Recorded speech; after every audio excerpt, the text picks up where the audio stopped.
Welcome, it's SVPod. Stanford Steve is in the building. The fly is open. Let's go pig. Repping the Govs. Red is not here getting a bath. Smells like a bag of Fritos. Time to go. Get in those ears. Let's not be afraid.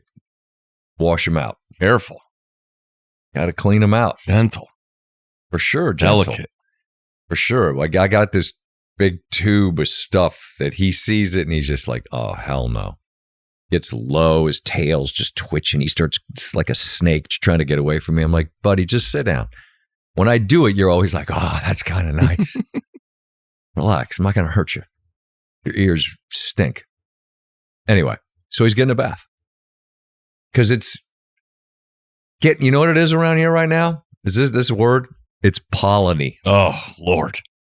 We had been away, and you come back, and instantly my senses are just completely under assault. Overtaken. Perfectly said. Right? Perfectly said. Like, you're just, it's itching, and your skin, you could feel it. You're like, oh, here we go. And whatever it is you want to take, whatever your flavor. You want to go Zyrtec? You want to go Claret? And you got another one? You get the Flonase. That's a nice one. I got to try to get ready because next week we are in the midst of the pollen in Augusta. But buddy, I just looked at the weather. No Euro, no GFS, no Yuki, just nothing. Sun. Proper And correct.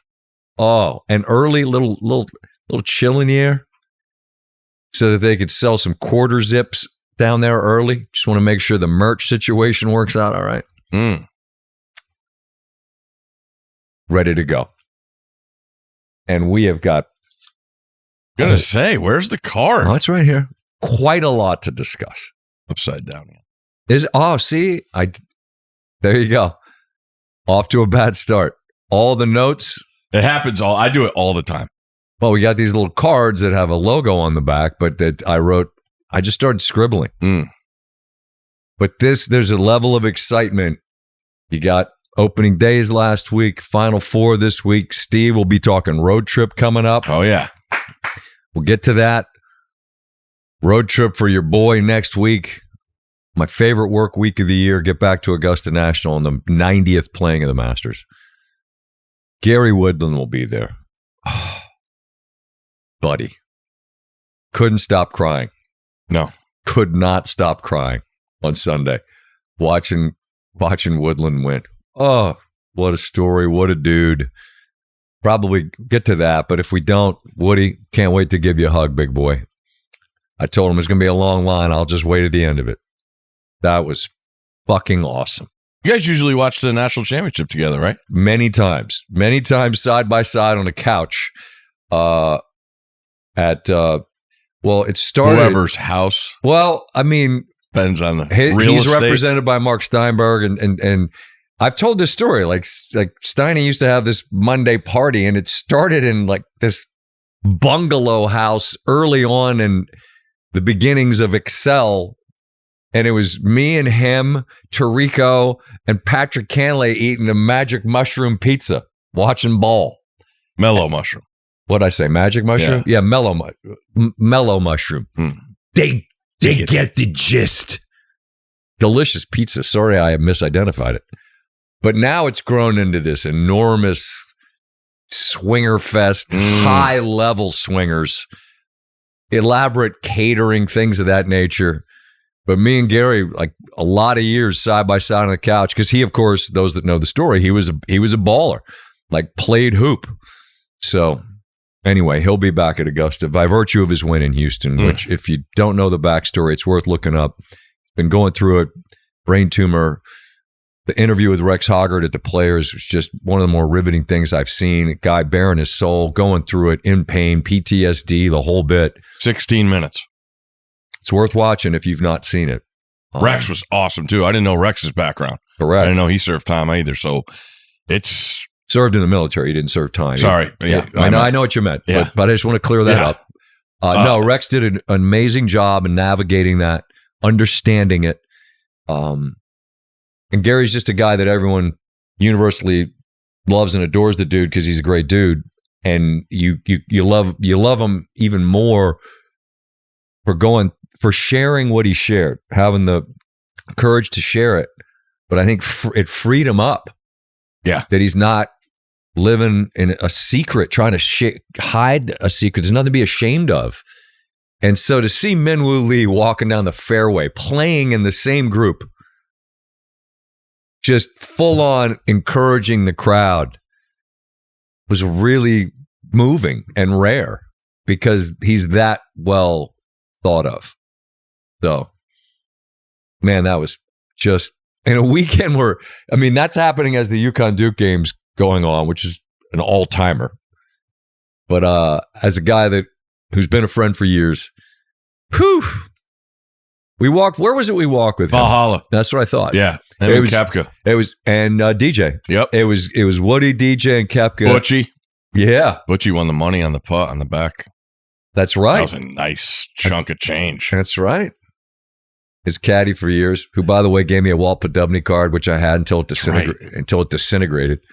Dubber. Rest in peace.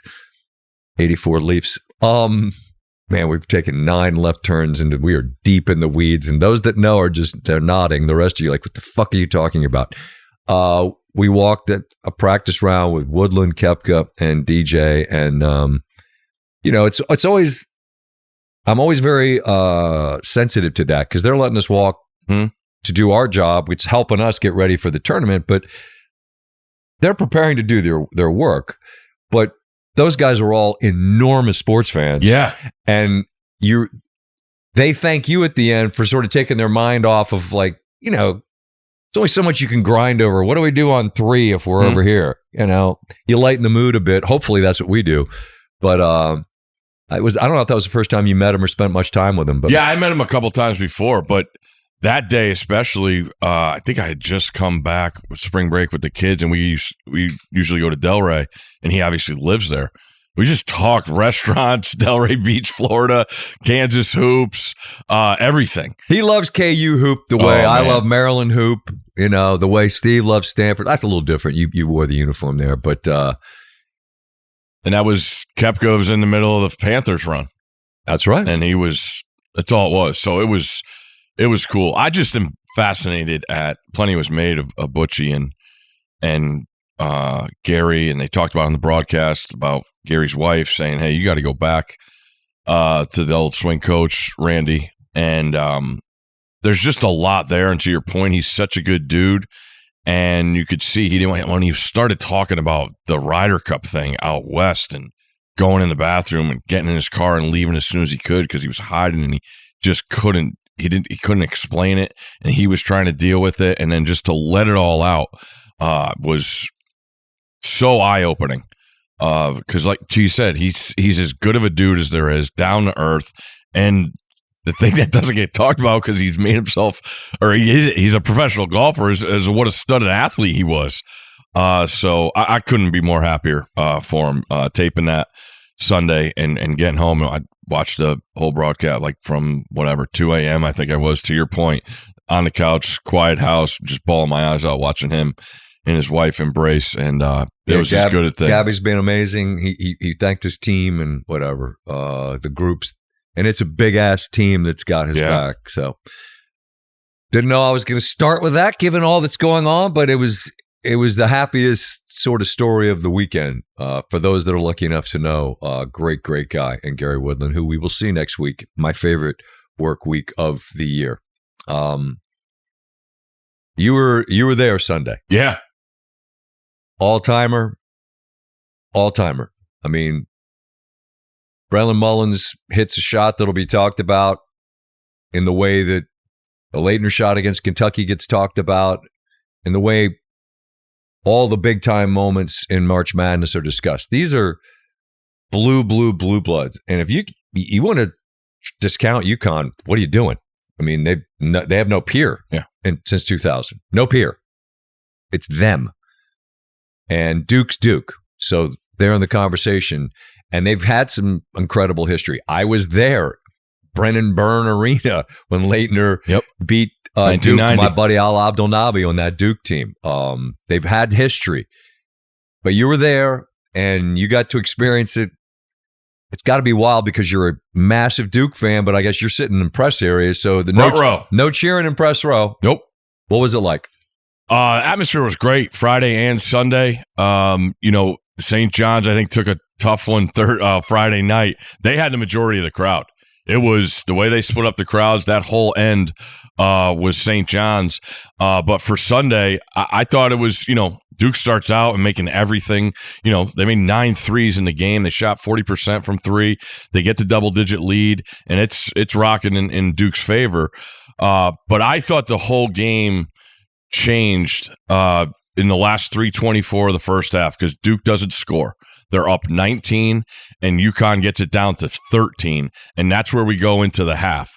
But you saw the defense for UConn really start to wear on that. Duke's picking up foul trouble. Terrace Reed, a performance for the ages. When you talk about being a man and playing, you say grown man's ball all the time, he was incredible. Even Friday night against Michigan State, and it was the same situation. You knew Izzo and his guys were going to make a run. And every time they took the lead two different times after being down. Couldn't believe it. Because it's 21-6 in the building. And that's when, the St. John's fans and Duke fans are like, are we going to stay? Are we going to go? If it's a good game, we're going to go. And it's kind of emptying out. So now all the Michigan State people that waited there for all day and night that always show out, they're flooding the lower bowl. And right out of the gate, here comes Michigan State. But every single time down, run our action. Where's Reed coming over on the block? One bounce, bucket. Just unstoppable.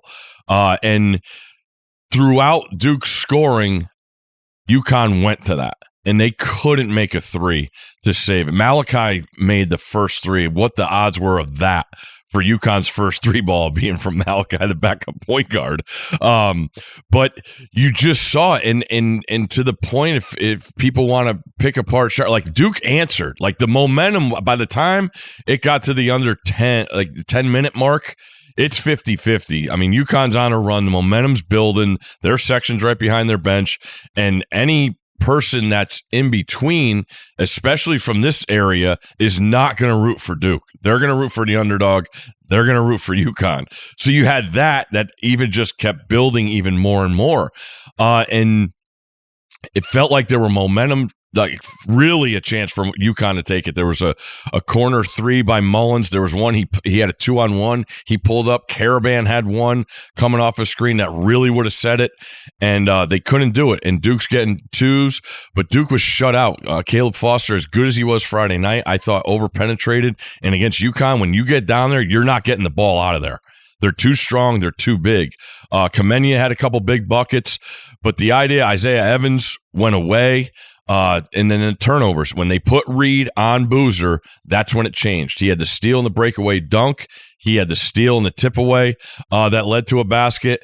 And then there was also a turnover by Isaiah Evans. So the ability to the inability to score when they had the times, they still played such good defense and stayed frustrated. And watching Cam Boozer in person, I guess the elbow from Ryba in the first half, like I'm watching the second half, and that shiner's like building. It's getting bigger and bigger, and he's right in front of me. He had a corner 3 that could have went back up to 2 possessions, but it was in flux. It was in flux, and UConn bared down, and it was right there. We say it all the time when we're talking about college football, right? This team's going to start a true freshman quarterback. And then they get to the end of the season, they're like, well, they're not a freshman anymore. Rookie quarterback in the NFL. Oh, he's played 12 starts. He's not a rookie quarterback anymore. Duke's dealt with the freshman for over 10 years now. And when you got down to it, you saw it. The last possession, I think it all starts because Cam Boozer doesn't field the ball clean. He bobbles it. There's 10 on the clock, and everything is already sped up. So he gives it back to Sarr. Sarr doesn't want it. He's not a great free throw shooter. He gives it to Caden, and he turns it over. And UConn gets it. Caravan, the ability to pass back. Mullins steps into it. What would we say all the time? When guys have a shot like that, don't throw it, shoot it. And he's as good of a shooter. Couldn't make one during the day. That's his first 3. And people want to talk about last year's Duke collapse. At least last year, they had the ball in Cooper Flagg's hand with a chance to take the lead, and he missed it. This one, it's just a frenzy, and boom, shot goes in. It's mayhem, and you look up, it's 0.4. It's like, that's it. Yeah. It's done. And so it ends in just miraculous fashion. I can't give UConn any more credit than I feel like I already have, because the one thing you watch with him and the antics and Hurley's, I mean, from the first whistle, poor Michael Reed. I mean, he's getting the point. Roger Ayers is there, and he's asking for reviews, and then he wanted the goaltend early in the half. But I'll just say this about UConn, and everybody wants to talk about the antics with Hurley. The thing that makes them is they are not afraid of a goddamn thing. And that's what he instills in them when we don't see them. He comes out of the press conference Friday night, him and his wife, him and Goodman are talking about the socks he's wearing and how superstitious. Like, the guard is off, but when he steps on that court, it is 100% attitude and wherewithal. And I thought Friday night he was really good in timeouts, just giving high fives to his guys, knowing that Izzo and Michigan State were going to make a run. And then he was able to play the underdog card with his guys from UConn, with a team that I thought, and I said, benefited when the bracket came out. They just had to get out of the Big East. With the target that they have in that conference, it being a lower level conference, the loss at Marquette, the way that conference is officiated, St. John's has a bullseye on UConn because they embarrass them. They get them back in the Garden for the Big East championship. UConn just needed to get out, and I thought you saw that. They played with a lot more freedom. They have shot makers. The ball just wasn't going in. And it went in when they needed it most, and it's a credit to them. It's an unbelievable run, because as much as Sunday was, Friday they almost didn't get there. You know, a couple tipper balls and ones from Reed get them Friday night, and now they advance to Sunday. And what do we say? Opportunity. Yep. Make the most of the opportunity. Reed was 4 for 4 from the free throw line late against Michigan State, and he's not a great free throw shooter. I mean, make your fouls as a shirt for a reason. Mm-hmm. When they had to have them, he made them in the game on Friday night against Michigan State. And that's a team that, even as UConn had the big lead, Hurley knows exactly who Izzo is, because I'm sure, sees himself in that team. A team that will not quit, will fight until they're dead, will come back from seemingly being buried and keep fighting. And so it didn't surprise me that Michigan State weathered that storm and was able to take a lead. And it didn't surprise me that UConn was able to survive that comeback. On Sunday against Duke, the thing that stood out to me, the fight and the heart of UConn, I know they're going to have that. It's who they are. It's the point you're making. In that last frantic moment, they kept poise. Duke didn't. Duke didn't need to advance the ball. They didn't need to do anything. Now, the idea that they would just hold the ball, well, that doesn't make sense either, because then you can get tied up. And I meant to check this, and I don't know the answer. I don't know who the possession arrow favored. Pretty sure it was UConn. I don't know. Might have been. Damn it, I meant to check that. But they didn't need to advance the ball. But the point you made is a good one. It starts ping-ponging around. Yeah. Saar wants to get rid of it. Now, Caden's got it. And there's two Duke guys by themselves. If the ball gets over them, I believe as Evans would have dunked it in the game's over. Evans and Gongwa. Gets deflected. And then the poise of Mullins not to grab it before he crossed over. I don't even know if he was aware of where he was on the floor. But it could have been the type of thing where he got it and his momentum carried. Could have been a backcourt. Didn't do it. Gives to Caravan. Best shooter on the team. He was a guest on SportsCenter. I asked him last night on Monday. I said, if you weren't 2 for 10, do you pull? And he laughs. He goes, I wanted to shoot it. He said, but Cam's starting to close out. His arms are up. And he said, I had all the trust in the world. He flips it to a freshman who's 0 from 3, stepping into a 30-plus footer. And he pulled. But UConn was not in a rush to foul. UConn was not in a rush to shoot. And in the midst of absolute chaos, they were calm. And Karaban told me, he said, look, Danny puts us, Coach Hurley didn't call him Danny, he said he puts us in these situations, these uncomfortable situations in practice over and over and over and over, and they react and they make an all-time play. And it leaves Duke reeling, answering questions. I'll get to those in a minute. And it gives Karaban a chance to cut down the nets 3 times. He's 17-1 in his career in the NCAA tournament. That's bananas, man. It's a credit to the culture that Hurley's created. And now it's them in Illinois and then the ones. We'll get to all of that in a minute. But as a Duke fan, I'm interested in this, sincerely. They live in a space where it's really rare that they're going to be viewed through this lens of, you got to win a title because you're you. Mm-hmm. And now this is 2 years in a row. They had a double-digit lead against Houston. It evaporates. I believe they're the first 1 seed ever to have had as big a lead as they had at the half that didn't win. It was like 134-0. If it was like a 15-point lead at the half and you don't win, or a 15-point lead in the first half, whatever it is. So now that's 2 in a row of those. They lost an Elite 8 game the year before to NC State, who got on that magical run.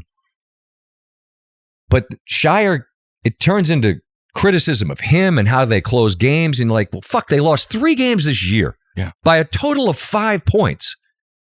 But then you're like, well, they had a big lead against Texas Tech.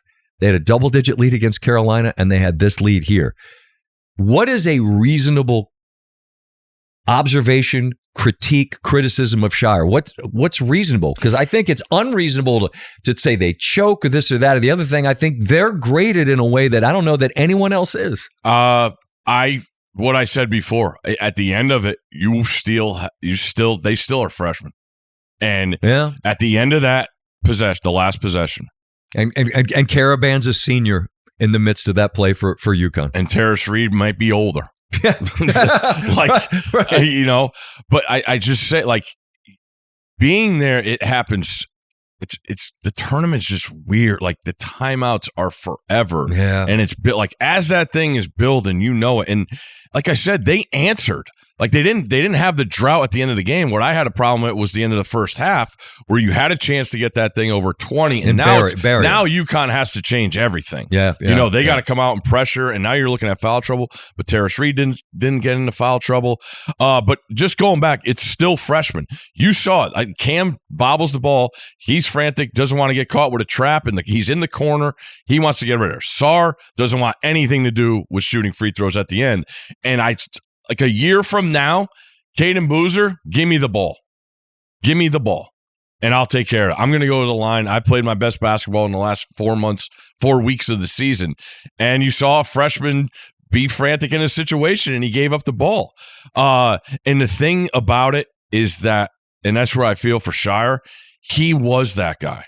He was the point guard on the national championship team. At the end, when teams are fouling, he said, give me the ball. I could still remember it now. Every press breaker they ran was for Jon Scheyer. They're going to foul him. John's going to go to the line and make 2. Every single instance. They had a couple tight ones against Purdue. I forgot who the Final Four game was. Baylor? That year. Was it an Elite 8 game? Yeah, Baylor might have been Elite 8. And then, I forgot. Beat Butler. Whatever. But that's got to be the thing. And we talked about it. I did Field of 68 after both nights. And Randolph Childress, who was a guy that did it. Like you want to talk about having the ball in your hands in that instance. Yeah. So we're talking, and you have to coach those situations. And Karaban brought it up, how UConn does it. And people want to point out, they played in the ACC and they rolled through it. There were tight games. They were good. I was at the Michigan game. They executed down the stretch. They won a close game. Friday night, I mean, that game is teetering right there with the momentum in the building. Same deal. St. John's, they get the ball. They make free throws. St. John's misses a shot. They rebound. They take care of it, and they end the game. So I still look at it as his 3 years. He's in an Elite 8, a Final Four, and an Elite 8. No question. So, but I thought he handled it with absolute class afterwards. It's It's just, people that dislike Duke are going to put the list together of like, they haven't won a title with all of this. And you're like, damn, that's a lot of talent. Mm-hmm. And I'm thinking, how many people really live in a space where it's title or bust? And it's not many people. Like, I think of when I say UConn's a blue blood, because if you don't want to call them a blue blood, call them whatever you want. They've been the best program in the 2000s. Mm-hmm. Look it up. Check the tape. Speaking of check the tape, 22 straight years, Steve's list. Oh, yeah. All 4 teams are on the list that are in Indy. No big deal. Check the tape. UConn this centuries, they're them. But you think blue blood, Kansas for sure, they don't make Sweet 16s now.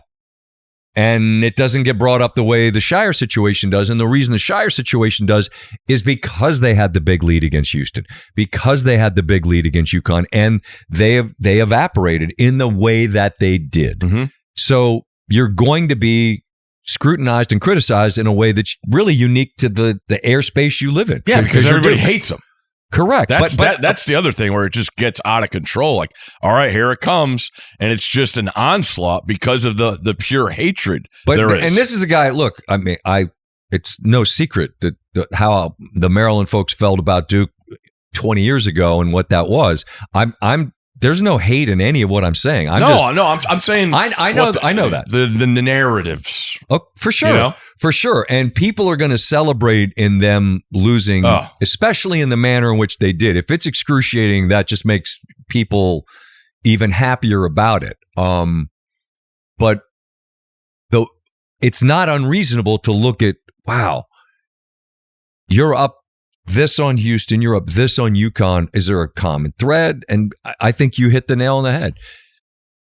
If you're going to recycle every year because you recruit at this high a level, not having some experience this time of year, it could show itself. Mm-hmm.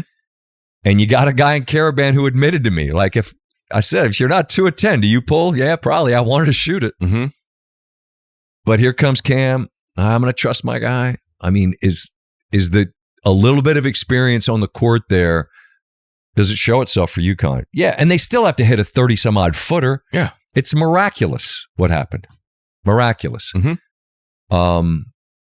But it's an all-time moment, and it reflects a million different things about sort of what Hurley's created there. I just also, like, obviously we live for it every year when it gets to that time.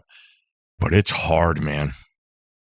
Like, I was going, think about what we said. You said last week about the tournament, how cruel it is. It's just poof and it's over. But like, I go back and like I started looking at coaches like Matt Painter. Matt Painter's as good as there is in the sport. I looked at Jim Calhoun. That's 10 years.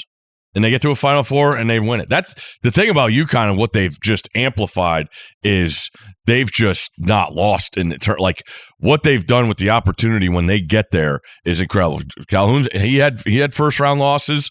They were few and far between. There's a couple of Elite Eights where they just got beat like 90. Duke beats them. Duke goes and gets run by UNLV. The next one, I think, but he had Elite Eights. He had Daniel Marshall. Ray Allen gets beat by the UCLA team in a game in the hundreds. George Mason. Yeah. But I mean, that building. Correct. And the thing about narratives and what people perceive you to be, Jay Wright couldn't win. Yeah. People at Nova, I don't know. And then bang, it doesn't literally bang. It changes not one, but two. And you look at programs, and Duke doesn't live in the space, but there's plenty of programs. Look at Pitt. They got sick of Jamie Dixon. You might like to make a tournament now. You got sick of how far he didn't get. NC State with Herb Sendek. Programs that you could get spoiled with what the level where you are, that you think you're owed something beyond that in a one and done situation. And then you're like, damn, that was actually really good. Jamie Dixon at Pitt. Yeah. Pretty good. We kind of like that. Man, we lost an Elite Eight. Like this, that sucked. That's a bummer. It's a bigger bummer being what you've been since, mostly. So for the Duke lens that they're viewed through, I really think it might just be them. I think they might be the only one that's looked at that critically. Because of a lot of parameters. You mentioned the past success they've had, him replacing what I think is the best coach we've seen, and the extra eyes and extra onus that we are now in this culture with freshmen dealing, you want to talk about social media. But again, these kids are getting millions of dollars, man. Sure, they're paid. Like the accountability pros. has to get it. And that's the tough thing. Like we've never had, it's freshmen it's 18-year-old, 19-year-olds making millions of dollars. And it comes down to one split-second decision. And I thought Caden was a man too, just taking it and owning it. Saying, oh yeah, he was awesome. Awesome. I will say this, and maybe I'm on an island. I don't live in the championship or bust mindset. I totally agree. It's the Russillo question from years ago. Can you have a great year and not win a championship? And that's what it is. Like people are like, oh, you had player of the year 2 years in a row and you couldn't win a title. Like I get it. Like go and look in the past. Not being Duke, but there's plenty of instances where that happened. What, the best team didn't win? Yeah. Of course. It's the tournament, and that's what makes it crazy. So I'm not there. Especially now with the freshmen. I want to watch every game. I want to enjoy these guys in that uniform. And it was an awesome, awesome season. And the one thing I'll go back to is this run and last year. They didn't have a guy that could go get a bucket when you needed it. And now this is a whole different conversation we could save for when we got Arizona and Michigan. But look around. It's really interesting the way teams have gone about, and coaches and GMs have gone about constructing a team. Mm-hmm. And when you look at it from afar and then you see it in person, it's like, wow, Isaiah Evans isn't going to be able to get open off a screen here. They have multiple guys. They're going to get it. Cam is going to be Cam. He's going to do what he does. Bully ball. It worked a couple times down the stretch, but he's not going to play over the rim. Terrace Reed's stronger. He was a man. He was the best player on the court that day. So when I look at the construction, I'm like, this is different. And when that night we were at work and Florida State had a shot to win at the buzzer, I'm sitting there. I'm like, I don't see it now without Caleb and without Gongba. And they end up, I don't want to say fool's gold, but the expectation got, I think, crazy because they went on and won it. They went on and won the ACC tournament without Cooper Flagg. I just still watched it, and I'm like, there's still holes in there that could be exploited by other teams. So I look at that as an idea, moving forward, does Scheyer get a back? He's got the Rippy kid coming in. You got to go get another point guard. Look at the instances. That hurt him. Yeah. That clearly. You just don't have. And there's way, Caden maybe could be it. His size, he's strong, dude, watching him in person. But the ability to be able to go 1-4 and get something when you have a lead, or you got a guy that's confident in going the free throw line. So, again, I don't want to take anything. What UConn, Silas Demery's basically playing on 1.5 feet. And he made 2 huge threes when they absolutely needed him. But I'll just Illini, watch out because you got a live dog that's not afraid of anything. Play your game, you'll be all right, but just don't take anything for granted. Because think about that, as we move on, Illinois, they go to bed. Great story, one of the bigger upsets in the Sweet 16. Yep. We're going to the Final Four. Probably going to play Duke. We could play the underdog. We're an hour and a half away from campus in Indy. And they're like, oh, shit, we're the favorite. Against a team that, how'd we look when we played them earlier this year? Not great. Exactly. And there's that Elite Eight game a couple of years ago. That's what I meant to look up. That was a 30-0 run. Jack, can you go to that Elite Eight game, UConn, Illinois? Is there any player that played in that game on either team? I don't know. I just know there was a 30-0 run. That was in Boston, right? Yes. Yeah. While we're looking that up, just some final thoughts on just the East and what we had. Izzo at 71 said, I'm going to keep coaching. What the hell else am I going to do? I love that. Caravan. I'm a little, Caravan, because he's been there 4 years. 17-1 record in the NCAA tournament. Pitino, widely regarded as one of the best to do it, and with good reason. I couldn't figure out in a game where you had a guy, Ruben Prey, who had the best game he's had basically all year. I looked it up. He scored more points in a game before Thanksgiving against Bucknell. Yeah. All due respect, this is his best game. And he helped build a double-digit lead with his shooting, and then he disappeared from the floor. I just couldn't figure that out. There was a sequence there where I thought Seton Hall.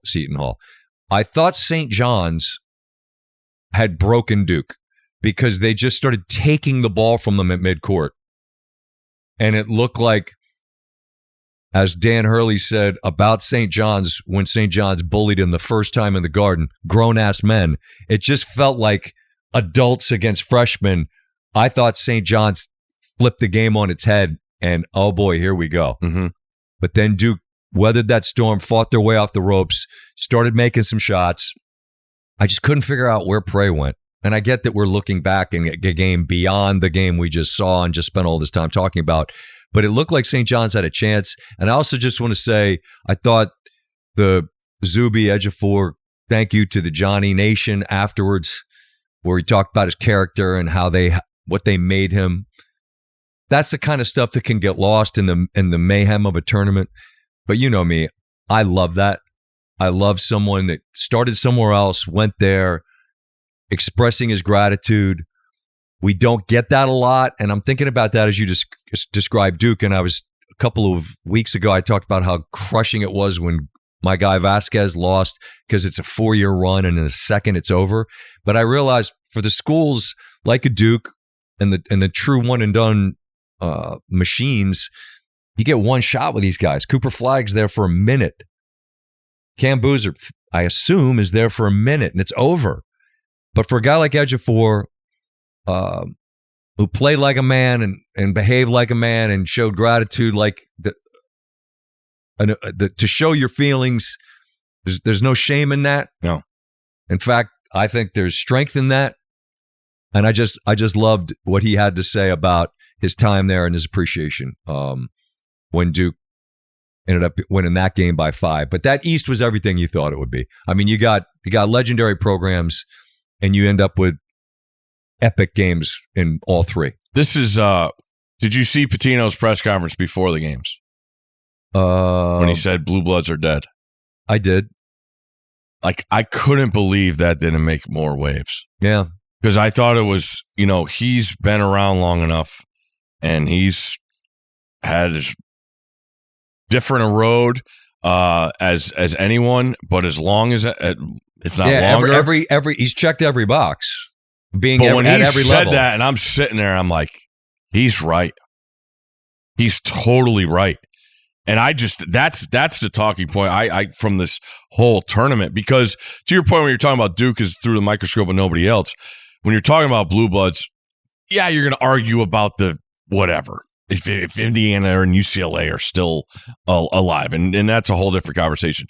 But the idea of what he's saying, Indiana's football school, dude, and be around at a regional and all these different fan bases and talking to fans and talking to players that have played for those schools, and you talk about the guys that cover this sport every day. It's a really, really interesting talking point, because I've thought about it a lot ever since he said it. And I'm like, he's right, because you're going to hear it now for how much you got.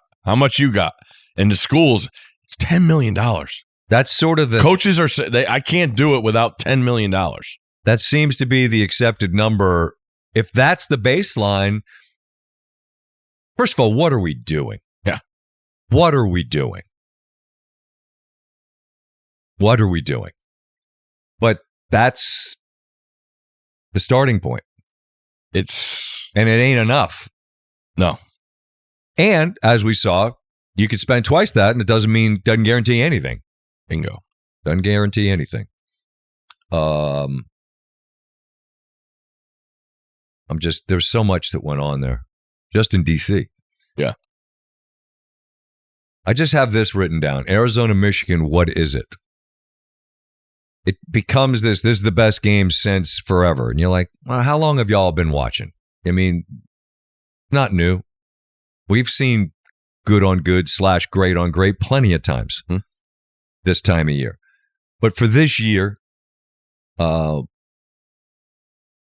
it's a game that I think since the fall, I think we've all been kind of looking at as, well, that'd be cool if those two met. whether it's for a title or here. I don't care when it is. It happens to be Saturday night. And Michigan, we've said it throughout. If they play to their ceiling, do they have a floor? No. Can they punch a floor in the hotel that is only theirs? I don't know about that, but I've said it throughout the year. We're about to find out. I think they both could get to the same floor. There you go. I think what I'm saying, and you've said it as well, it's just if they hit a dozen threes, God, they're going to be hard to beat. If they make double-digit threes, it's going to be hard to beat.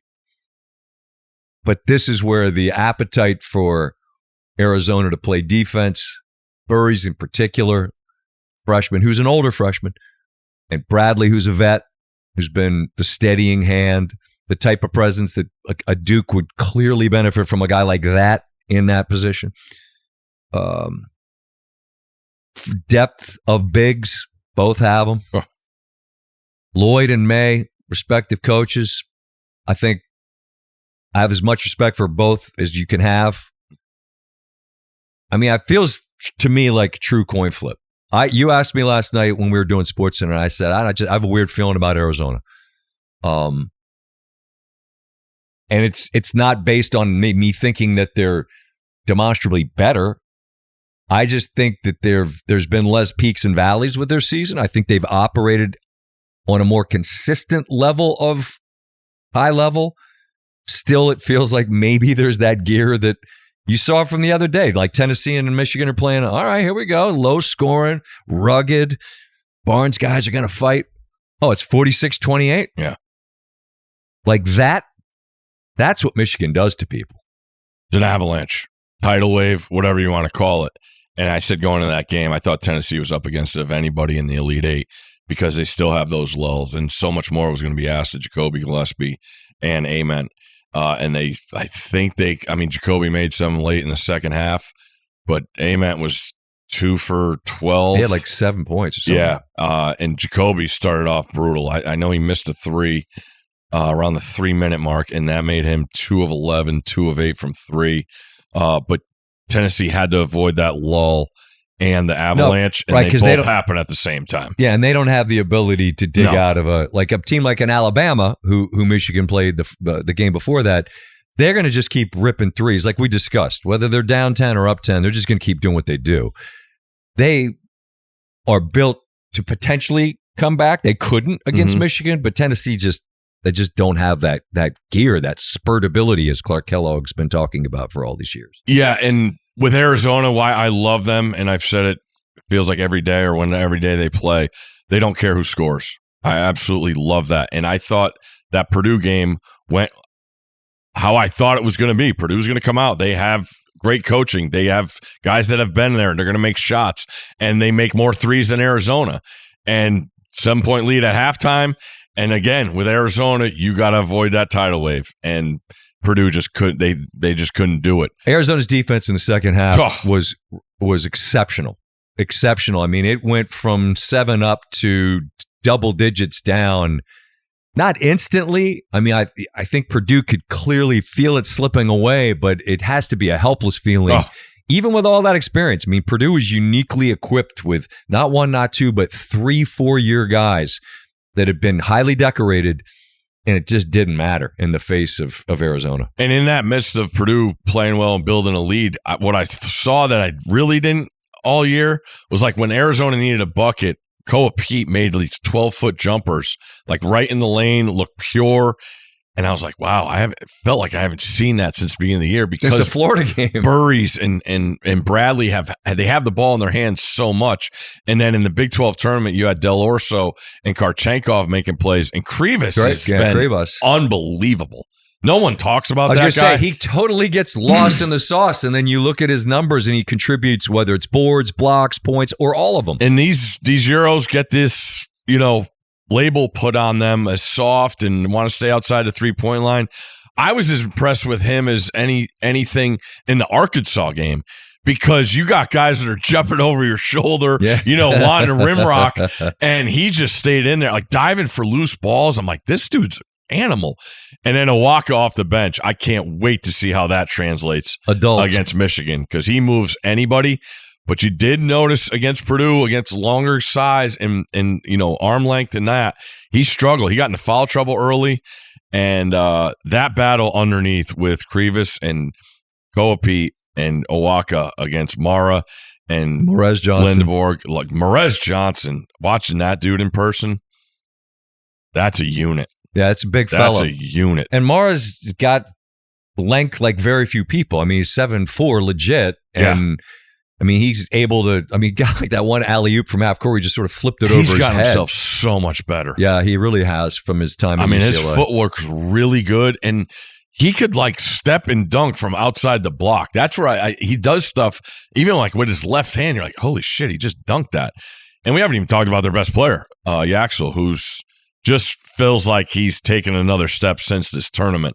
Whether it's the reverse dunks, the reverse layup, the and one that really set that game. I think it made it 33-18. He's got the perfect basketball body. Like when you look at him, the build, the length, handle, moves beautifully, impacts the game, outside, inside. Just looks like a guy that whatever uniform he puts on at the next level, he feels like you just plug him right in and he's going to look like he's been in the league for a long time and will go get buckets there as well. You have a lean in that game? Yeah, I lean Arizona. Do you? Being at DC and everybody talking, knowing that Michigan was up 20, so everybody's talking about what Michigan, we're going to get Michigan, Arizona. Felt like I was the only one that said Arizona. Everybody loves Michigan. I completely understand.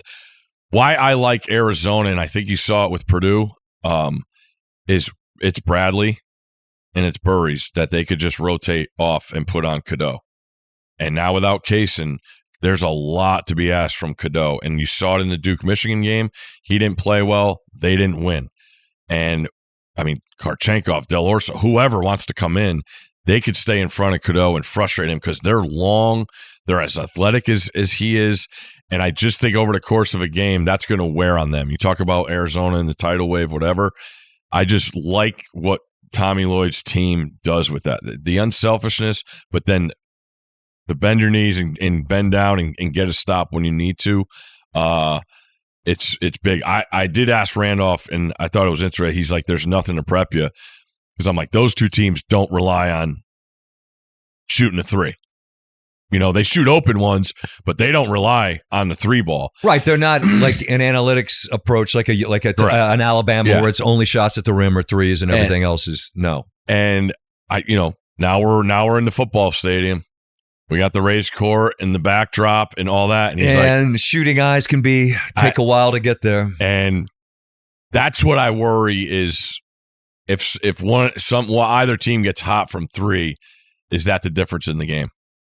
Just because it feels like these games especially that's the second game, but it just feels like till the under 12, these teams are just throwing up everything. Yep. But as good of a matchup as we've had in the Final Four in a while. Awesome. But it's not unprecedented. That's the point I'd make. Like go back in history, you're like, oh yeah, that game was pretty good. Oh, that game. This is the game I think we wanted since November. One other thing I wanted to mention on this region, because things, as I said earlier, about like Zuby and what he said afterwards can get lost. Joshua Jefferson doesn't play for Iowa State. Mm-hmm. And that's just a gigantic bummer for a team that had a hell of a year.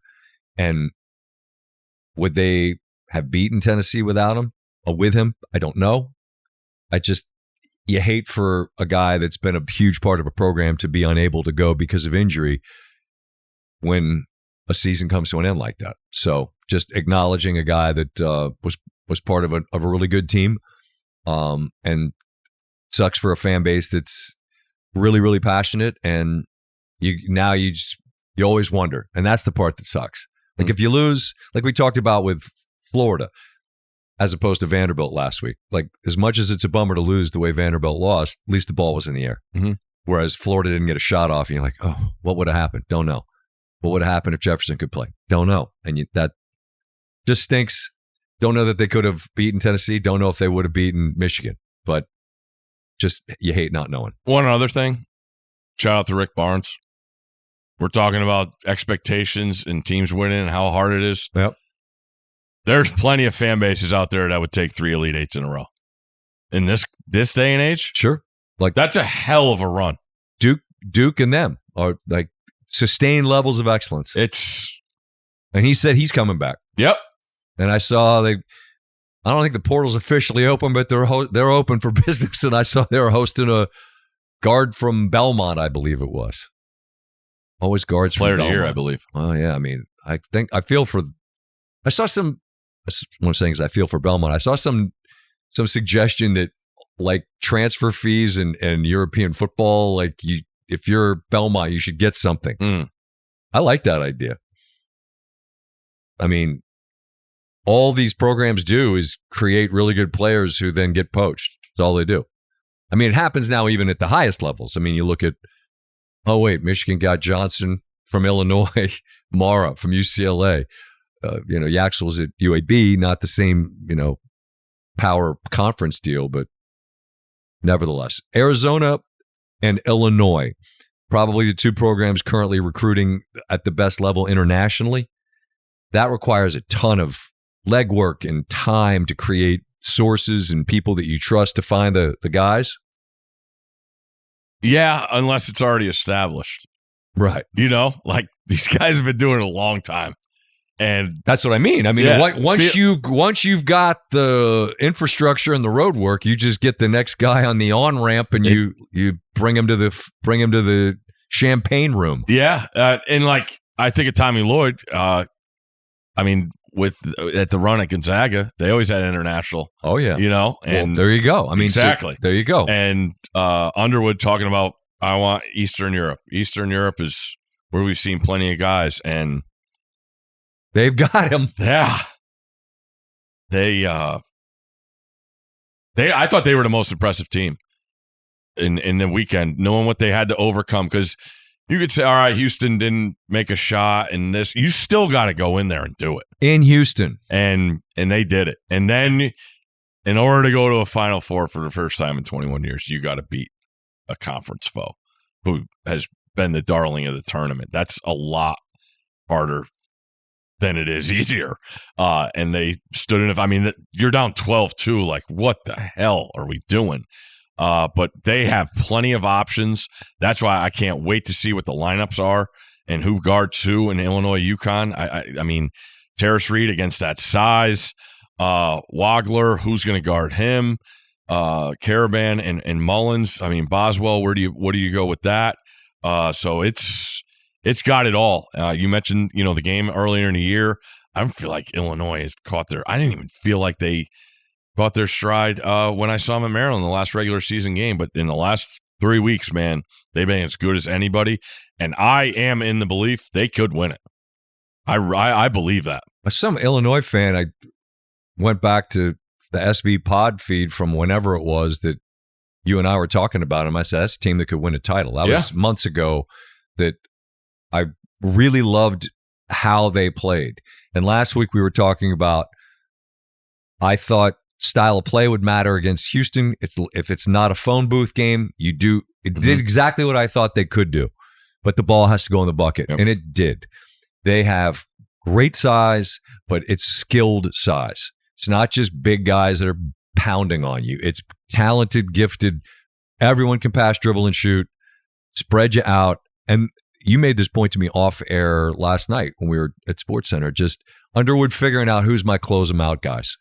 You had to figure that out. The closing lineup, and Stojakovic has to be out there. He's too good, man. Well, it's funny because Wagler was this hiding in plain sight guy that is this revelation. No one knew he was going to be this. They paid Stojakovic. They didn't pay Wagler.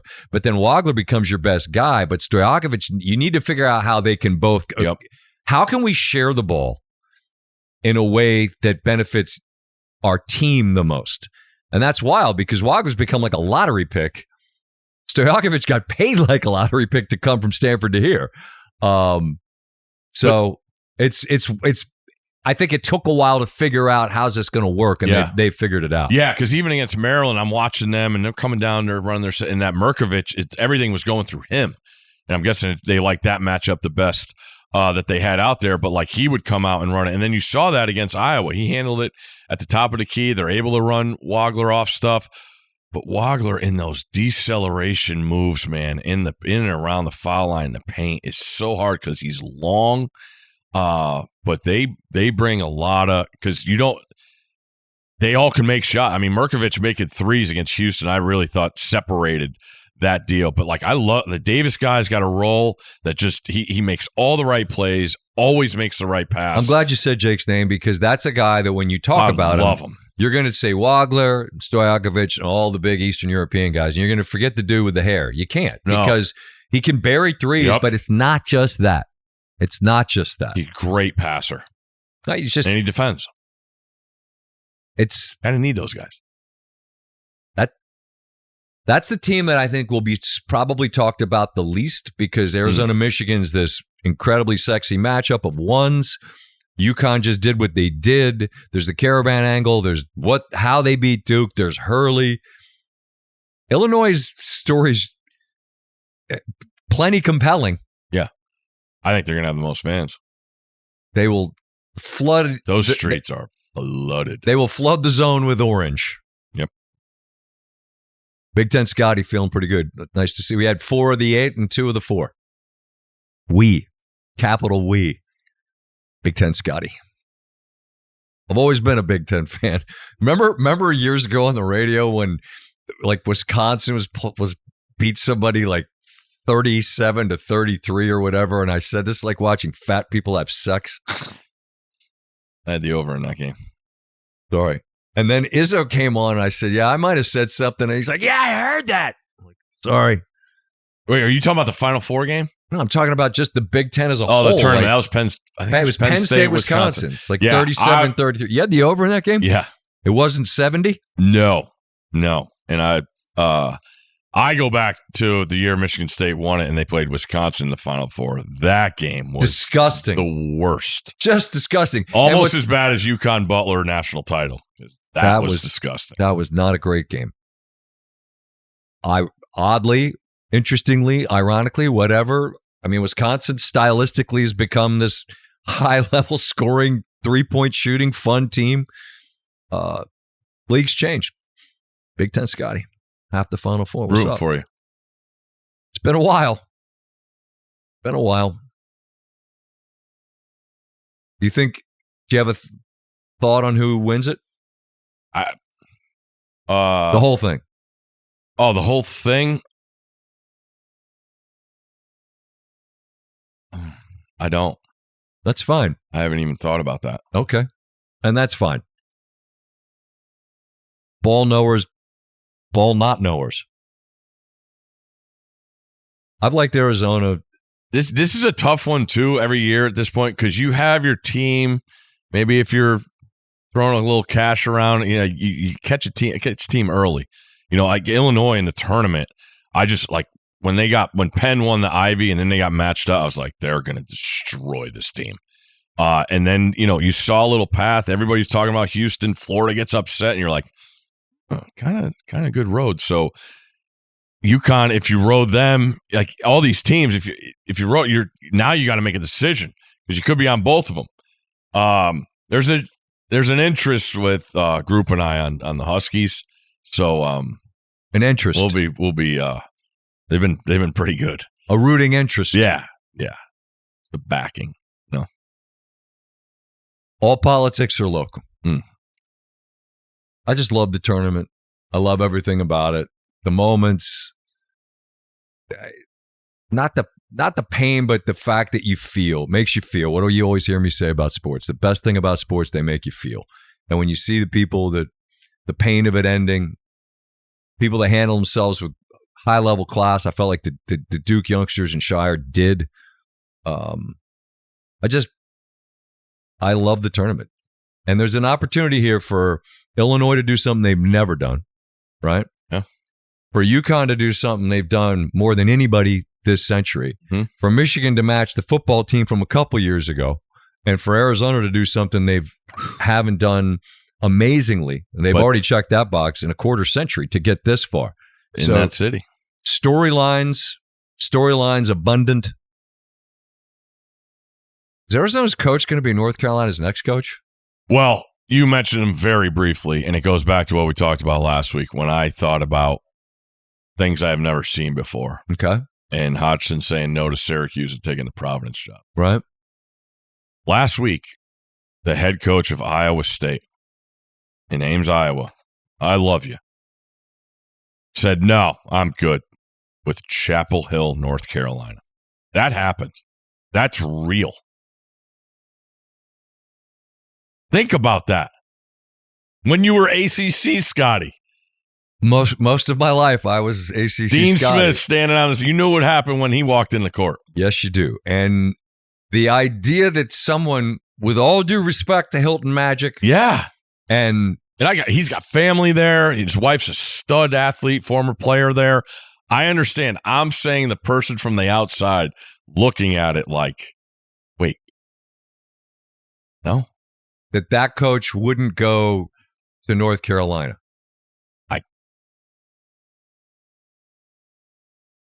Johnny Orr's not leaving Iowa State to go to Chapel Hill. Come on, Johnny. Who are you kidding? You don't want to go there? ACC? Tobacco Road? No, I mean... That campus is stupid. It's rather nice. Winters. A little more mild, I'm guessing. Yeah. Yes. No crops of any kind. Although, I shouldn't say it. Could be hemp. And I think the recruiting kind of takes care of itself. Jordan Brand. Yeah. Ceilings, the roof, all that stuff. No, I'm good. I mean, I don't know their NIL situation. That's what was at the root of Providence over Syracuse. And you hear a lot of conversation about that. These places that you just presume have it all hardwired that might not. And what is necessary now. Because all this stuff, Jordan Brand, that shade of Carolina blue, the history of that, you compare them and who they've produced NBA-wise recently to Duke, that's pretty brutal. Just in terms of that particular lens. Carolina fans be happy to compare, like we ended your season and we were in the title game more recently than you guys were, yada, yada. But that's a whole other, speaking of all politics are local, that's the shades of blue. They can sort that out amongst themselves. The idea that Carolina would be not a place that could lure away a coach from Iowa State. New to me. Yeah. Who the hell is going to be their head coach? If you win a title at Arizona, you can't go to Chapel. I wouldn't think. I know who's the coach at LSU. Yeah. Huh? The general. I sent a text to our buddy down there, and I was like, you guys don't give up. I mean, honestly, you're leaning into the whole heel angle or you just don't care. Yeah, we'll go get a football coach who's currently got a job for a team that's in the playoff. We'll bring him down here. We'll go get a coach that we fired because he cheated, who's been to one Sweet 16, which sadly came at the expense of my school, with a team full of guys that got strong-ass offers when you couldn't make them. And you're bringing him back, and it's like you just don't care. And he being Will Wade, basically just cut and pasted the script he used in Raleigh last year about what the game plan was and ran it back here. And the videos of him getting off the plane being greeted like the conquering hero, I admire on some level the level of not give a shit. I'm like, wow, that must be awesome to be able to wake up and just be like, fuck it. I'm doing this and everyone can kiss my ass. You're like, good for you. Mm-hmm. But everyone else is going, all right. You don't care? Well, we do. I just think you put the bullseye squarely on your chest. It's just fascinating to me. It's like no other. Right? Bring it on. They don't care. They want it all. They want it all in every sense. It's crazy. I admire that. I just can't relate to it. Yeah. I can't relate to that level. I'm loyal to a fault, and I'd be too sad to make people sad. I did think he had a good line about, like, they sure are upset for a coach they didn't think was very good. Like, you went there for a year and you left. I mean, last year I was lamenting there's ways to leave a job about a certain coach. This is a new level of ways not to leave a job. Yeah. In my opinion. But as I know about our dear friends in that part of the world, fresh out of fucks to give. So, good on you, man. That's something. That's something. You guys got a trip coming? Women's Final Four. It's set. Not being on social media for the last couple days, I did wake up today and checked it. I forgot on part of my take, I gave out a parlay for the Women's Final Four. And? Winner. Oh. So, appreciate people taking it. That's a fun one. I said waking up to a parlay that won. That yeah, people are like, I forgot I bet it. Winner and the count. Like, hey, this balance isn't right. Oh, that's right, Stanford Steve. Yeah. What was the parlay? South Carolina, Texas to make the Final Four, I believe. All 4 ones. Yeah. I thought it was telling in visiting with Dawn Staley on Monday night on SportsCenter. 6 consecutive Final Fours for the South Carolina program. I mean, UConn beat them by 23 last year in the final. And 82-59. She alluded to the fact that this is a monster. But I do wonder, and I asked her, when you've been the team that's perfect and you're carrying that record, you know whatever vulnerabilities you might have, whatever insecurities you might have about are we as good as our record, whatever they are, I don't know. Can you exploit that? Kind of recognizing what it might be to feel that, what UConn feels. That said, I'd rather be the undefeated team in the fight that hasn't really been tested because you're that good. Your record's as good as it is for a reason. Mm-hmm. I just find it interesting that Dawn recently has gone through a season where they didn't lose. So you'd kind of be familiar with that. But, I mean, UConn's the favorite for a reason, although the odds we had was their minus 180. What's the table max and may I get it? I only have to lay 180 for them to win the title? Yeah. That feels like free money. And you can only play one of the other two. You know what you do? You go to the talking stick and you take out credit. Oh, I'm sorry. I'm sorry. Not there. No, we don't do markers. Not there. You don't? You're a casino, right? I'm going to lose. Yeah, you understand. This is how this works. I've done this joke 100 times. I sign my name. You give me however many $1,000. I lose it. And then you send me that nondescript bill in the mail in a month. And then I send you the money. You don't want to do that? You're not interested in that type of transaction. Are you sure? So you're taking the gang? Yeah, we're going. Old Scottsdale? I think we're in Old Town, right near it. Okay.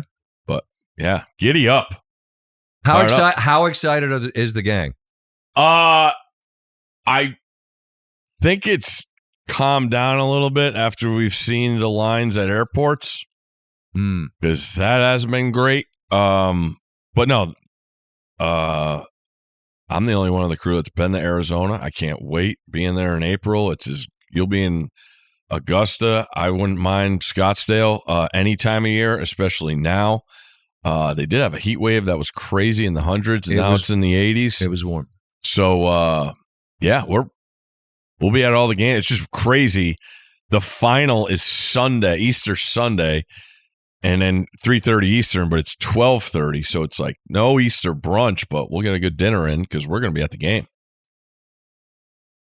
I have a question. How's the Easter Bunny figure out where y'all are? Had a conversation. Just told him it's not real? Just the idea that, for any youngster listening, it's completely real. The Easter Bunny knows if you go on vacation. Obviously. Like Santa always knows where you are and how, your address and all that. Right. Easter Bunny might be a little more, he has more sources, so he has a feeling out process of where to be sources for the bunny. Easter Bunny has sources. Again, for our younger viewers / listeners, I'm sorry for all the F words I said. Sometimes I cuss. Also, Easter Bunny has sources and knows where you are. Obviously. They're magic. Yeah. So there you go. All right, that makes sense. Yeah. That makes sense. Got to cover all the bases. Brilliant. That's exciting, though. I love that last year was the SEC tournament in Greenville. Yep. Yeah, that was guilted upon. We're widening the lens a little bit and heading west. World's a big place. It's great fun to take the kids places they've not been and just experience stuff like that. That's awesome.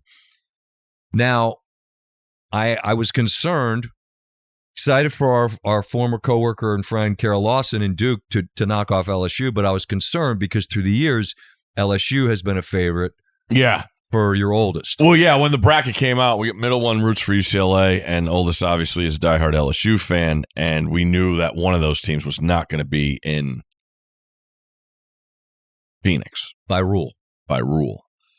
So the oldest is getting smart. Like she knew LSU had a brutal draw. She's watched Duke a bunch. And then knowing that UCLA had beaten them last year. So I think she was just more about enjoying it. It also didn't help that the game was 10:30, so she woke up to seeing the shot for the Dukies go in. But by the time I saw her, because I was at the games Friday night, so I saw her the next morning.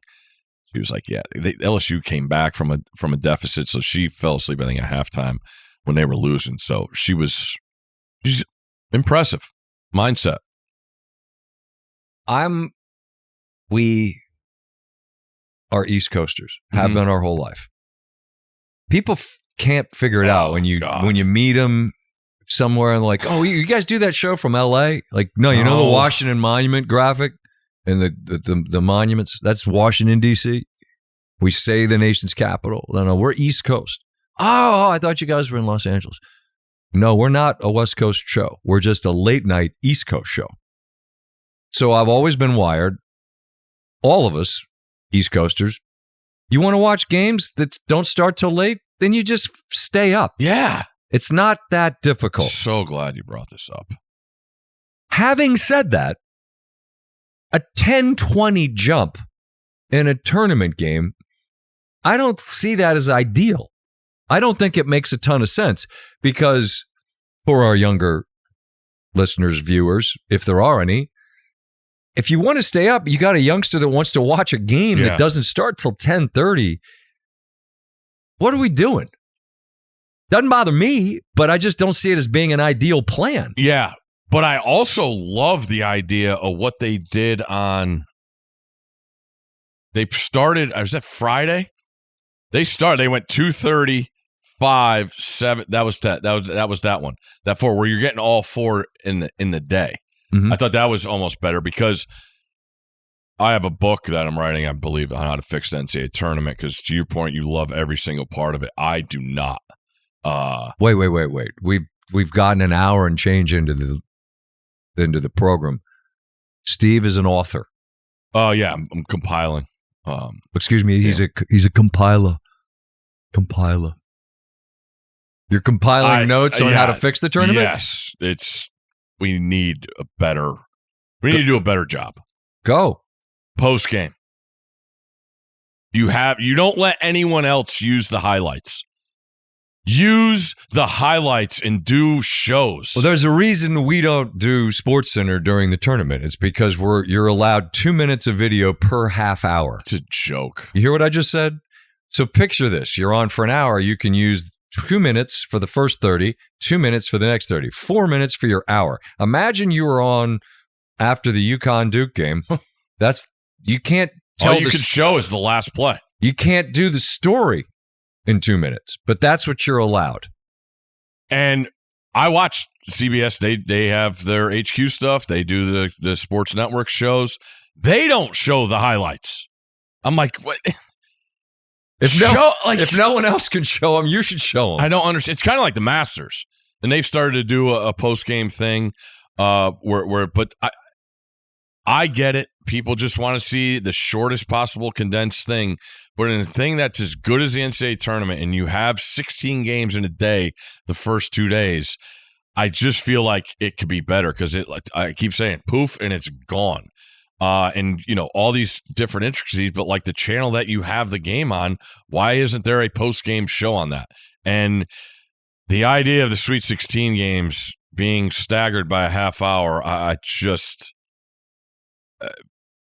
why not an hour?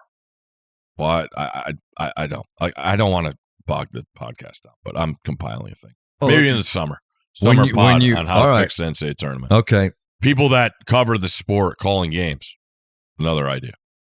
You are immersed in it from the beginning. Understood. Be nice. Understood.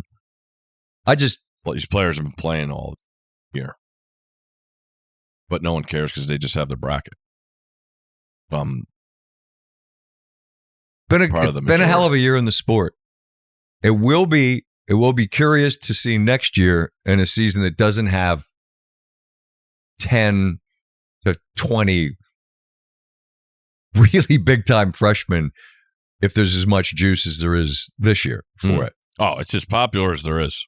Well, this year it has been this year, because you have big time programs, and you also have a lot of regional sort of representation. You got the far west with Arizona.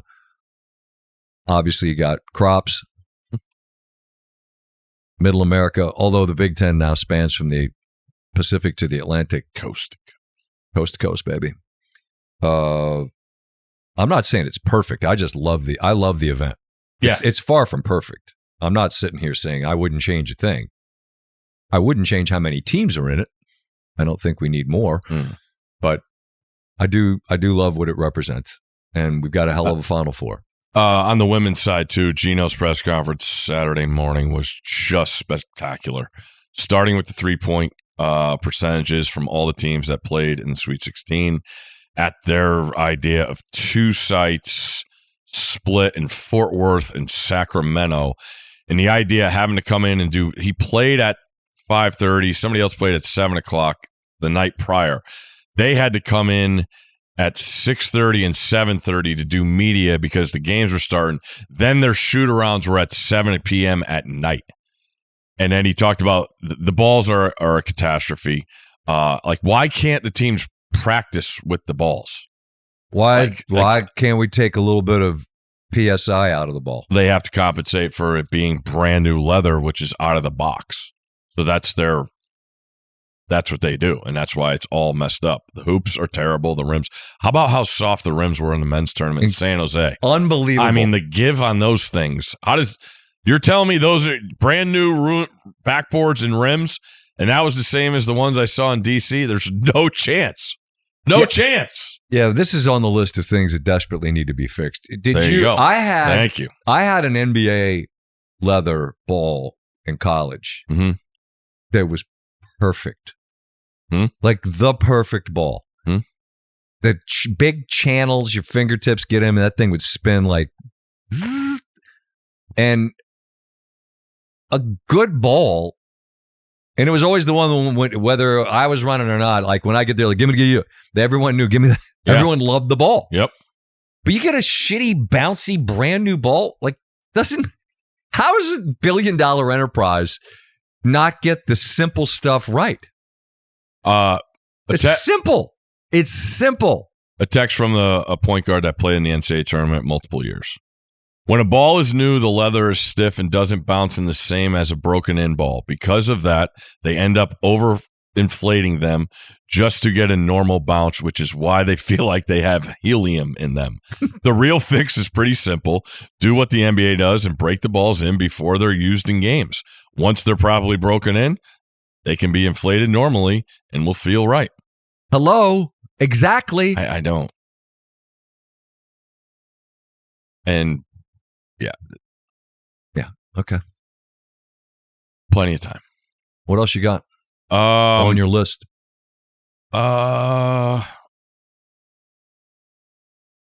Gary Woodland was on there. We got that in. NFL draft diving in. And it's Jeremiyah Love. Top 5 pick? I don't know. The more I think about it. I heard McShay and Mensch talking on their podcast, and it was fascinating. Todd believes the 2 biggest storylines are where Jeremiyah Love goes. Okay. And then the idea of Ty Simpson with this whole storm coming of people saying where he should go and should not go. Is he going to go in the first round? I don't believe so. But the Jeremiyah Love thing is crazy. Just thinking about, because the idea, had our guy Cap look this one up for him.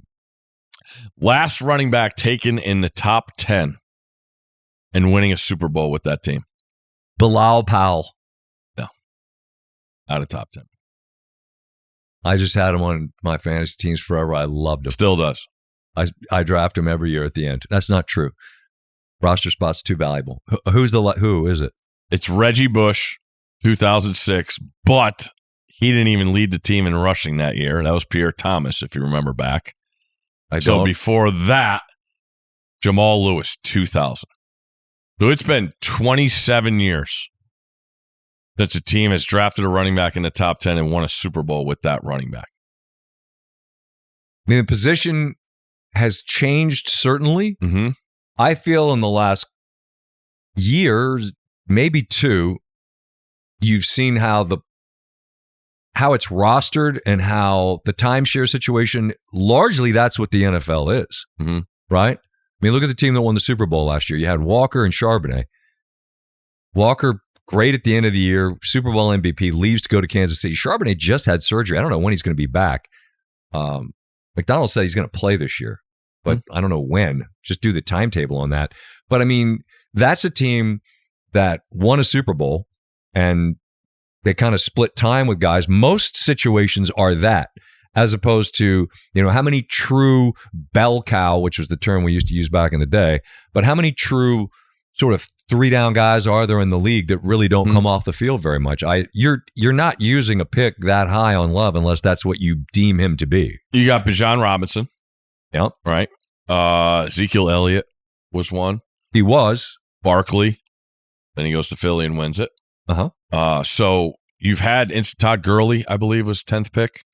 So you've had instances where this has happened, but I just look at the history and like a team like the Giants, you got Scatterbo. I like Tracy.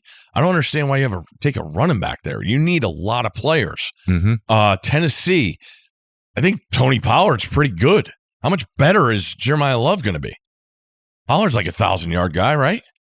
Yeah, but I think Love's ceiling's much higher than Pollard. But like what, a couple hundred yards? In the league? Yeah. He just rushed for 1,000. So you tell me Jeremiyah Love's going to be 2,000?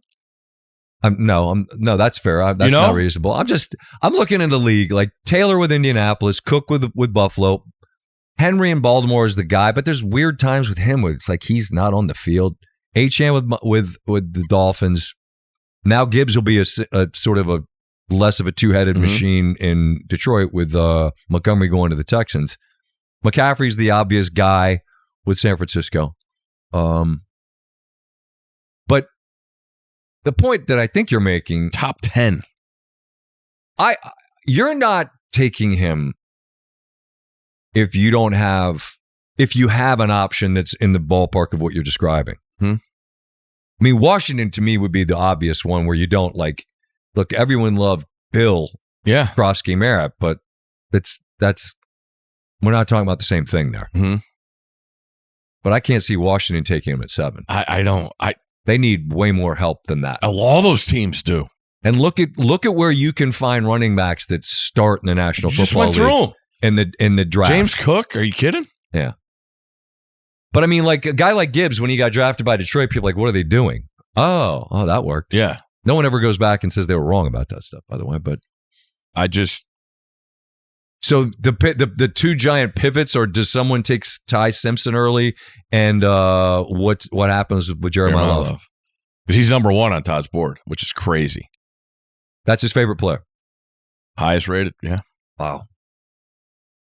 And apparently, and it's not surprising based on the conversations we've had. We had him on the show twice. Just one of those young guys that sometimes young guys seem like young guys because they're young guys.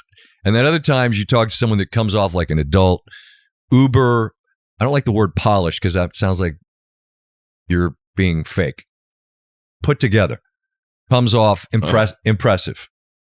And that guy, both times I was like, all oh, you're a guy that's going to do stuff in this world. I'm talking about like boardroom someday once football's done. And so on top of the tape that screams, look at me, he's a guy that's impressive as well. So you have Bailey on your board, your favorite defensive end?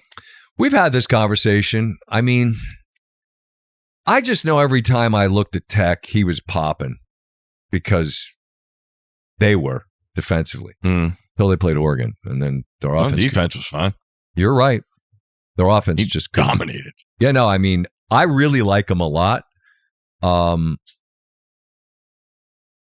just don't know if either he or Bain will be available at 7. They probably one of them will. I think one of them will be. I just don't know if you're Washington. If you're Washington, I would go that route. Yeah, I know they need a receiver. Is Tate in play there? Would you take him there? I don't know. I would not. Pro day, there was a route. People didn't like the way he ran it. Like, oh. That's always the question. Has anyone ever had a bad pro day? I don't know. One route turned into this guy doesn't run good routes because the route knowers on the internet were letting you know, giving you the what for.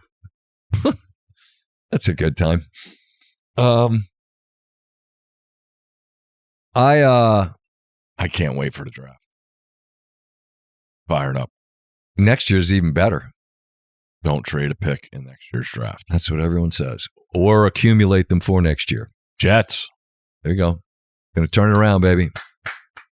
8 picks in the first 2 rounds this year and next year. The future's soon. Ish. Hey, if you're going to be bad, like, have a plan. They got a plan. What is it? What's the term? Draft capital? That's it. They got it. Jets equal sign draft capital. Stanford Steve in Draft Insider. Next year's draft's here, right? Yeah, they're saying there might be 1 million people in the mall. My son said to me, I want to go. I said, here's what we're not doing. Going to the draft. You're working the draft. You're going to be there, buddy. Okay, well, then I'll bring him. You come hang out with Good Pop. news, Sam. My child can't be some person in the middle of 1 million people in the mall just wandering aimlessly. Actually, he could. That little guy would be best friends with everyone. That's going to be a scene. It is. So, I didn't even put the two together. We'll be down a couple weeks after Cherry Blossoms. We'll be down there doing stuff in the mix. Get a tent. Sure. Some sort of couch situation. Little bottle services, things of that nature. By bottle service, I mean a cooler that has Diet Coke in it for your boy. That's all we need. That's it. Anything else? Because I got to. Yeah, you got to get ready. Well, yeah, no, we got a conference call for the Masters. Your favorite week of the year? It is that because you're not here. That's not it. Yeah, it's just I love that place. I love the people. Getting a chance to reacquaint yourself with the place, what it feels like there, the people I've gotten to know. It's all my favorite stuff. The gigantic question mark everybody has, I'm sure we'll be asked about it here shortly, is will Tiger Woods be there? And we don't know. It's since this most recent incident, I've just been trying to figure out how to say what I feel here. And it's tricky because this is someone who I've known for 30 some odd years. And I'm always careful to try to frame this correctly. Like, am I in his circle? I'm not. But within media, I'd say I am someone that we've gone through. I owe him a ton, and I've always said as much. But because I know the person, I just hope the person is okay.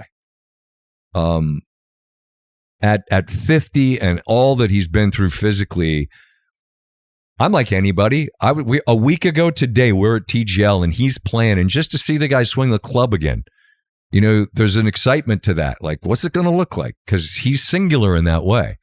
And so you can be greedy as a fan and want to see it again. And I'm no different than anyone in that regard.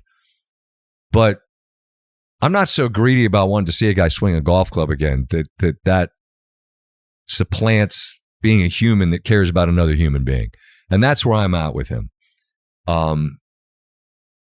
when he lost his mom, and sadly you've been through that, and I ache for anyone that goes through it because the bond I have with my mom.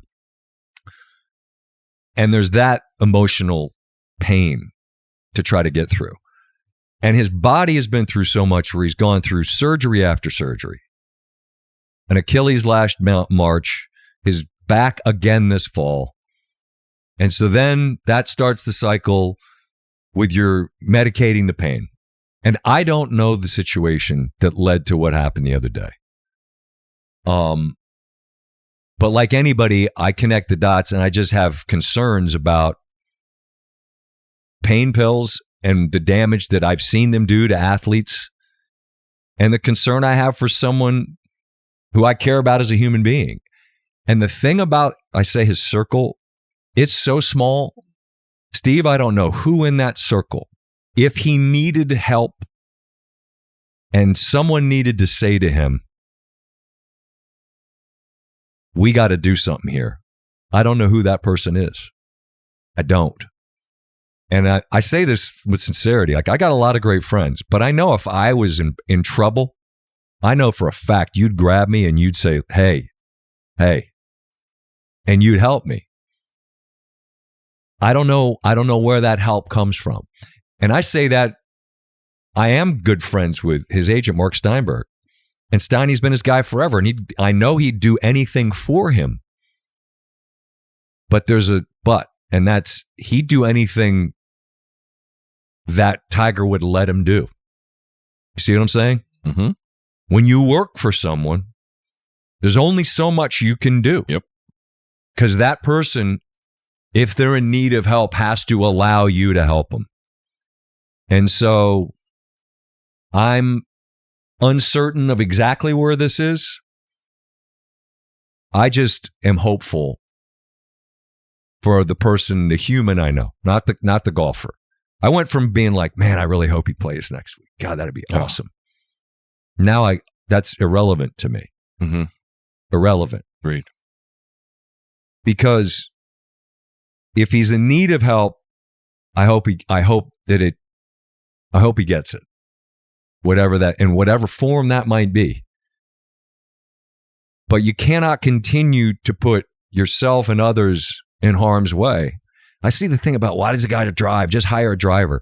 You know how few things in the guy's life allow him to feel like a normal human being? Correct. And I get it. Like, none of us can relate to the idea, like, I just want to get in the car and drive down the street like a normal human. I mean, I don't imagine you can just go to Publix, pick up some mac and cheese and some chicken tenders like I would do if I was anywhere near a Publix right now. Mm-hmm. So anything that would allow you to feel like a regular person, you do those things. But I haven't had multiple rollovers of a car. So the whole why doesn't he get a driver thing, just one thing in his life to feel normal. But because these incidents have happened on multiple occasions, I just hope the guy seeks whatever help is necessary to help him at this moment.